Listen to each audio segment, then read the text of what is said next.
7 ವರ್ಷದ ಹಿಂದೆ ಹಾಸ್ಪಿಟಲ್ಗೆ ಹೋದ ನನ್ನ ತಂದೆ ಮತ್ತೆ ವಾಪಸ್ ಬರಲಿಲ್ಲ. ಅವ್ರ ಜೊತೆ ಕೊನೆಯದಾಗಿ ಮಾತಾಡೋ ಅದೃಷ್ಟನೂ ನಮಗಿರಲಿಲ್ಲ. ನನಗವಾಗ 20 ವರ್ಷ ವಯಸ್ಸು.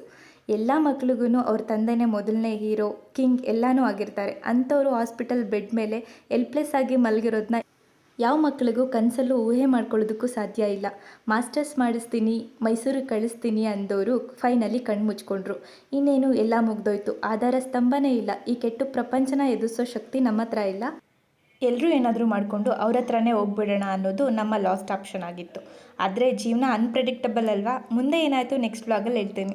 Periods first day. ಪೀರಿಯಡ್ಸ್ ಅಂದ್ರೇ ನಮ್ಮ ಹೆಣ್ಮಕ್ಳಿಗೆ ಎಷ್ಟೊಂದು ಕಿರಿಕಿರಿ ಅನಿಸುತ್ತಲ್ವಾ? ಹೊಟ್ಟೆ ನೋವು, ಸುಸ್ತು. ಮಧ್ಯೆ ಮಧ್ಯೆ ನಾನು ಹೈಡ್ರೇಟ್ ಮಾಡಿಕೊಂಡು ಅಡುಗೆ ಮಾಡ್ತಿದ್ದೀನಿ. ಸೊ ಊಟಕ್ಕೆ ನಾನು ನಮ್ಮ ಮಾವ ಇಬ್ಬರೇ ಮುದ್ದೆ ಮೊಸಪ್ಪು ಮಾಡ್ತಿದ್ದೀನಿ. ಒಂದು ಕುಕ್ಕರಲ್ಲಿ ಸ್ವಲ್ಪ ನೀರು ತೊಗೊಂಡು 2 ಇಡೀ ಬೇಳೆ ತೊಗೊಂಡಿದ್ದೀನಿ. ಹೊಲದಲ್ಲಿ ಬೆಳೆಯೋ ಈ ಸೊಪ್ಪು ಹಾಕಿ ಸಾಂಬಾರು ಮಾಡ್ತಿರೋದ್ರಿಂದ ತುಂಬಾ ರುಚಿಯಾಗಿರುತ್ತೆ ಸಾಂಬಾರು.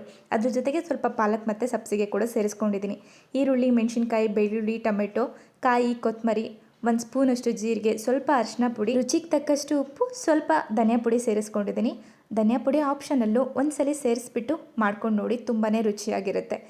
ಸೊಪ್ಪೆಲ್ಲ ಬೆಂದಮೇಲೆ ಟೊಮೆಟೊ, ಮೆಣಸಿನ್ಕಾಯಿ ಎಲ್ಲ ತೊಗೊಂಡು ಅದ್ರ ಜೊತೆಗೆ ಸ್ವಲ್ಪ ಸೊಪ್ಪು ತೊಗೊಂಡು ದಪ್ಪದಾಗಿ ರುಬ್ಬಿಟ್ಟು ಸೇರಿಸ್ಕೊಂಡು ಒಗ್ಗರಣೆ ಮಾಡಿಕೊಂಡ್ರೆ ಮೊಸಪ್ಪು ರೆಡಿಯಾಗಿ ಹೋಗ್ಬಿಡುತ್ತೆ. ಸೊ ಮಧ್ಯಾಹ್ನ ಊಟಕ್ಕೆ ನನಗೆ ರೈಸೇ ಸಾಕು ಅಂತ ಹೇಳಿದರು. ಅದಕ್ಕೋಸ್ಕರ ರೈಸೇ ಊಟ ಮಾಡಿದ್ವಿ. ರಾತ್ರಿಗೆ ಮುದ್ದೆ ಮಾಡ್ಕೊಳ್ತಾ ಇದ್ದೀನಿ. ಮದುವೆ ಆದರೂ ನನಗೆ ಬೇರೆ ಎಲ್ಲ ಅಡುಗೆ ಬಂದ್ರೂ ಮುದ್ದೆ ಮಾಡೋದಕ್ಕೆ ಬರ್ತಿರ್ಲಿಲ್ಲ. ಇವಾಗ ಪರವಾಗಿಲ್ಲ, ಒಂದು 3-4 ಮಾಡ್ತೀನಿ. ಅತ್ತೆ ಇದ್ದರೆ ಅವರೇ ಮಾಡ್ತಾರೆ. ಪರ್ಫೆಕ್ಟಾಗಿ ಬಂತಾ ಮುದ್ದೆ? ನನ್ನ ಸ್ಟೋರಿ ಹೇಗೆ ಅನ್ನಿಸ್ತು ಕಮೆಂಟ್ ಮಾಡಿ, ಓಕೆನಾ?